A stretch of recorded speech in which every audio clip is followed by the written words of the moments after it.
The empty cities and the silent world. We are often told that photographs are windows into the past, that they capture the essence of life as it once was. But what if the truth they reveal is far stranger than anyone dares to admit? Take a look at photographs of the world's largest cities in the 19th century. At first glance, they appear majestic. Wide avenues, grand facades, intricate architecture. Yet, there is something profoundly unsettling about these images. These cities are almost completely empty, not just of traffic, but of people. Streets designed for commerce, squares meant for gatherings, parks for leisure, they are devoid of life. The standard explanation is simple. Early cameras had long exposure times. People moved, carriages passed, and thus vanished into blurs or shadows. This seems logical, convenient. It allows us to close the book and move on. But a closer examination tells a different story. There are photographs from the same period, taken with similar cameras, showing streets teeming with people. Markets are bustling, horses trot along cobblestones, shopkeepers tend their stores, children play in the squares. By the 1880s, technology had advanced to the point where motion could easily be captured, as demonstrated in the Lumiere brothers' films. So, if the technology existed to record life, why do some cities remain eerily empty? Why does it appear as if an entire population has vanished? It is not only the absence of people that puzzles us. The cities themselves show no signs of life. Chimneys remain unlit. Streets are sterile. No laundry hangs on lines. No stray hay litters the cobblestones. No artisans work in open markets. Occasionally, a single figure appears, but rather than alleviating the emptiness, it emphasizes it, like a lone ghost wandering through an abandoned stage set. Even nature seems to contradict the apparent age of these cities. Trees planted along streets are thin saplings, young in appearance, as if the city had been constructed in a freshly cleared land. A city of centuries-old stone surrounded by landscapes that appear to have just begun. How could a civilization capable of such architectural feats coexist with such young vegetation? What we see in these photographs is a silence that is not accidental. A civilization frozen, waiting, or perhaps buried, and it raises a chilling question. If these cities were once inhabited, where did the people go, and why is history silent about them? The more we look, the stranger it gets. Buildings, roads, even canals, everything seems meticulously constructed, yet devoid of life. Stone blocks are perfectly fitted, facades carved with precision that challenges our understanding of 19th century technology. The first power drills appeared in 1895.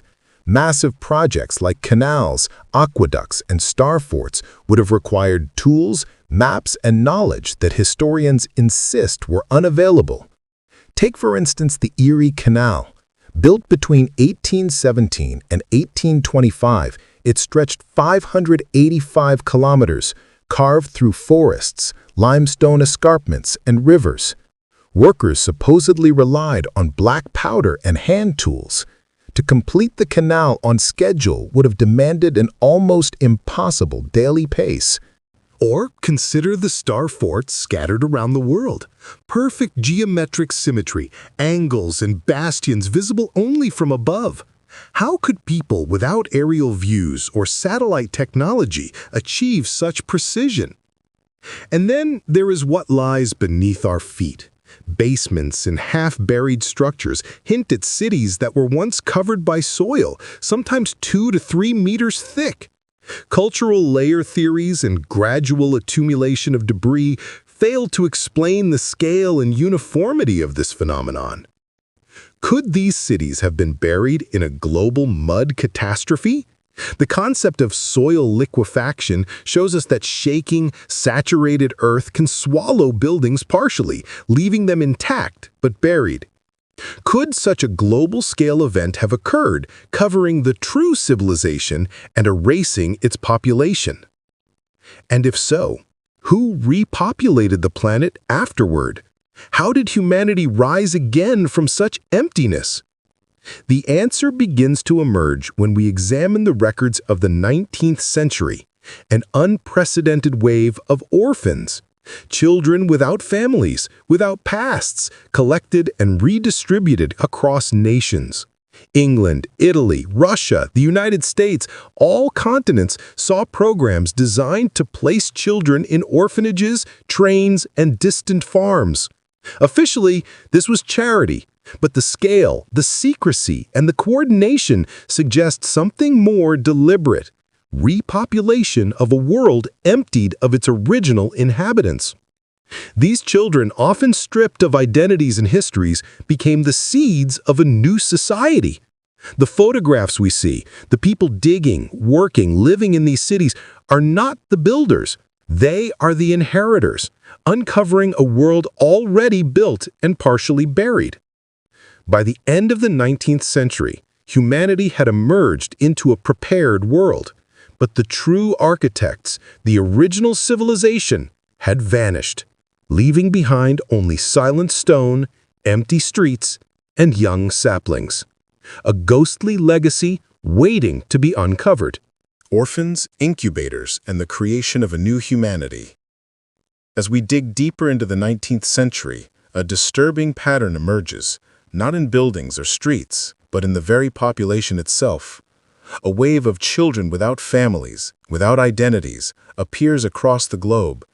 In Britain, thousands of orphans filled institutions built specifically to house them.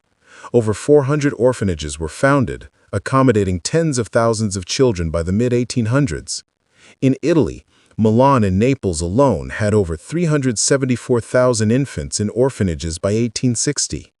Moscow received 18,000 children annually, many sent to distant villages. Official history tells us these children were abandoned due to social stigma, illegitimate births, or poverty. But the sheer scale of the phenomenon raises questions that no textbook answers. This was not an occasional tragedy. It was a global system, coordinated, systematic, and unprecedented. In the United States, the phenomenon took on an even striking form, the so-called orphan trains. From 1854 to 1929, hundreds of thousands of children were placed on trains and sent from eastern cities to rural towns in the West. Farmers and settlers would collect them, often for labor, sometimes for adoption. The official story presents this as benevolence, yet when viewed in the context of empty cities and buried infrastructure, a darker purpose begins to emerge. Children were being collected systematically to populate a world that had lost its previous inhabitants. They were given new names, new identities, and deliberately removed from any knowledge of their past. This was not charity. This was repopulation. The scale is staggering, but the anomaly grows stranger still. Around the same period, an even more peculiar phenomenon appeared: infant incubators in public exhibitions and world fairs. Imagine walking past the carousel and spotting a pavilion filled with premature babies in glass incubators. The public paid money to observe them, as if watching a scientific marvel or a form of entertainment. Estimates suggest tens of thousands of infants passed through these exhibitions. Official accounts attribute this to Dr. Martin Cooney, a physician who showcased incubators to raise funds for hospitals. Yet the most important question remains unanswered. Where did so many premature infants come from, and why were they considered a spectacle? Some researchers suggest a grim possibility. These were not anomalies, but part of a deliberate program to produce human beings for a world that needed to be repopulated. A world emptied by a cataclysm, waiting for new settlers. When we connect the dots, the pattern becomes horrifyingly clear. Empty cities, buried buildings, and missing populations are mirrored by millions of children systematically collected and relocated. The 19th century was not a period of natural population growth. It was a time of human engineering, creating a population with no past, no memory, and no connection to the civilization that came before. The children were seeds of a new humanity, planted across continents to repopulate a world that had been reset. Orphanages, trains, and ships were not just social programs, they were a mechanism for control, distribution, and creation. And yet, society continued to celebrate progress, industrialization, and expansion. The Industrial Revolution, the construction of grand canals, railways, and public buildings, all were presented as evidence of human ingenuity. But behind this facade, the reality was far more disturbing. The world we inherited was already built. The people populating it had been carefully selected, gathered, and placed. In this context, literature of the era takes on a new meaning. Characters like Oliver Twist, Jane Eyre, or Tom Sawyer are no longer just fictional representations of poverty or social injustice. They may be reflections of a historical truth. A generation of children with no past, navigating a world emptied of its former inhabitants. Consider the orphan trains once more. Each journey was not just a relocation. It was an act of history rewriting. Children were scattered across a planet like seeds sown on prepared soil. Each child became a living placeholder, ensuring that the cities, towns, and infrastructure left behind by a vanished civilization would not remain empty. Even the technologies and scientific advances of the 19th century seem less miraculous when viewed in this light. The true challenge of the era was not creation, it was adaptation. Humans inherited a world already constructed, then cleared, cleaned, and made functional. Their task was to repopulate, maintain, and appear as if they had built it themselves. And this brings us to the most unsettling realization. The people we think of as the 19th century population, the merchants, the laborers, the pioneers, may not have been descendants of the ancient civilization. They were a new generation, artificially gathered, carefully distributed, and conditioned to accept a world that had been prepared long before they arrived. By understanding the orphan phenomenon and the incubator exhibitions, we begin to see the true purpose of the 19th century: repopulation, reorganization, and concealment. The previous civilization, capable of constructing grand cities, canals, and forts with unmatched precision, was gone.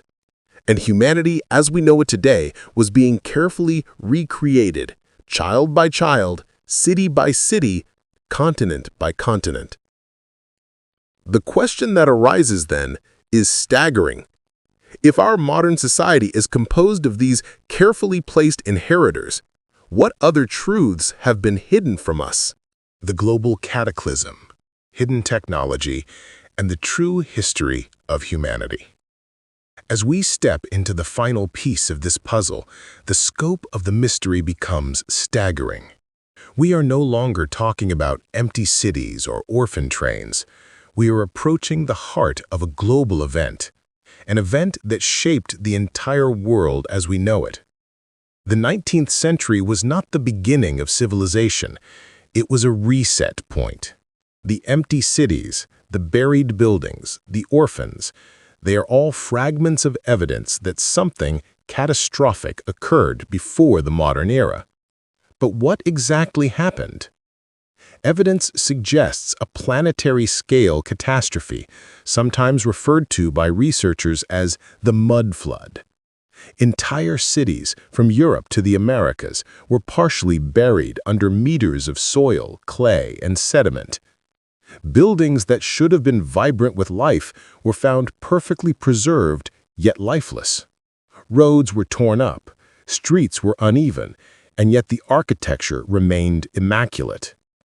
The cataclysm was not sudden like an asteroid strike, nor fiery like a massive volcanic eruption. Instead, it was a slow, pervasive event. Mud, water, and sediment flowing across continents, liquefying soil and submerging cities. Structures sank into softened earth, while others were partially buried, creating the illusion of a civilization that had simply disappeared. Nature itself bears witness to this reset. Trees and vegetation in 19th-century photographs appear unnaturally young. Streets lined with saplings contrast with monumental stone architecture, creating a dissonance impossible to explain if history had progressed linearly. It is as if civilization restarted on the ruins of a previous world. And then comes the most shocking realization. The population itself had been replaced. The orphans, the relocated children, and the artificially gathered humans of the 19th century were not the descendants of the builders of this world. They were settlers, inheritors of a ready-made infrastructure, carefully positioned to populate the emptied world. But there was more. The buildings, canals, and star forts scattered across the globe exhibit a level of engineering, geometry, and technological sophistication that should have been impossible for the people of the era. Perfectly fitted monoliths, aqueducts spanning continents, and geometric forts visible only from above all point to a civilization whose knowledge far surpassed what history allows. This raises the inevitable question: who built them? And why did the architects vanish? The answer lies partially in the cataclysm itself. A civilization, advanced and planetary in scope, was buried, either intentionally or by natural disaster. Its people disappeared, leaving behind structures designed to last centuries. When the world was reset, these cities became the stage sets for the next generation. The 19th century population entered a world pre-built for them, tasked with maintenance rather than creation. But the implications go further. The industrial advancements, the scientific progress, the so-called Industrial Revolution, were these truly innovations, or were they rediscoveries of knowledge left behind by a prior, forgotten civilization? Many technological miracles of the 19th century may not have been inventions at all, but adaptations of pre-existing technologies. This leads to a staggering conclusion. Our understanding of history, science, and human progress is fundamentally flawed. What we believe to be linear evolution and advancement may instead be the careful repopulation and rebuilding of a world whose original creators were erased from memory. Consider the cultural impact. Literature, art, and music of the 19th century often center on orphans, displacement, and survival in emptied worlds. Were these creative works purely imaginative? Or were they reflecting a hidden reality? A generation raised in the shadow of a lost civilization, unaware of its origins. Even today, the traces remain beneath our feet. Buried floors, hidden basements, and unexplained architectural anomalies are silent witnesses to a time before the reset. Streets we walk on, sidewalks we take for granted, are often built atop the ruins of a civilization far older and more advanced than textbooks admit. The greatest deception is not just about structures or people. It is about memory itself. Humanity was deliberately given a clean slate. The orphans were raised without the knowledge of their past, educated with a fabricated history, and guided into a world prepared to appear as if it had grown naturally. This understanding transforms everything. The industrial age, the rise of nations, the march of progress, all of it is built on layers of obscured history. And when we realize this, the questions multiply. If the 19th century was a reset, what happened in the centuries before? Were there earlier cataclysms, earlier civilizations, and earlier resets? What truths about the origins of humanity, our technologies, and our global culture have been hidden? The journey we began with empty streets and orphan trains leads us to a profound revelation. We are not the first humans to walk this world, and the story of our past has been intentionally rewritten. But knowledge brings responsibility. Understanding the reset and the artificial population of the 19th century allows us to see the cracks in the world around us, It challenges every assumption about history, science, and society, and it forces us to ask, if this deception was possible in the past, how many layers of truth remain concealed today? As we conclude this exploration, one fact stands clear. The world we inhabit is a legacy not entirely our own. We walk in the footsteps of a civilization that vanished, live in cities that were pre-built, and continue the story of a humanity whose past has been erased. The question that remains is no longer about history alone. It is about identity. Who are we really? What truths lie hidden beneath our cities, beneath our streets, beneath the surface of everything we think we know? The answers are out there, waiting to be uncovered. And every photograph, every orphan record, every hidden basement is a clue. The journey is far from over. The real story, the story of the civilization that built the world we inherited, the cataclysm that reset humanity, and the carefully orchestrated creation of a new population, is still unfolding before our eyes. Now, it is up to us to see beyond the surface, question the narrative, and uncover the truth. The stage has been set. The past is buried, the present inherited, and the future waiting for those who dare to seek it.